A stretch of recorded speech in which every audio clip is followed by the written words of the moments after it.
Hello guys, দেখতেই পাচ্ছ এখন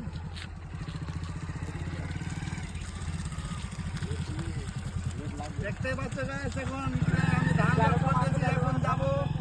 এখন যাব কালিয়াচক, 8 মাইল টু কালিয়াচক। তো আশেপাশে যারা ভিডিওটা দেখছো হঠাৎ করে দেবে দিবা ফলো বাটন।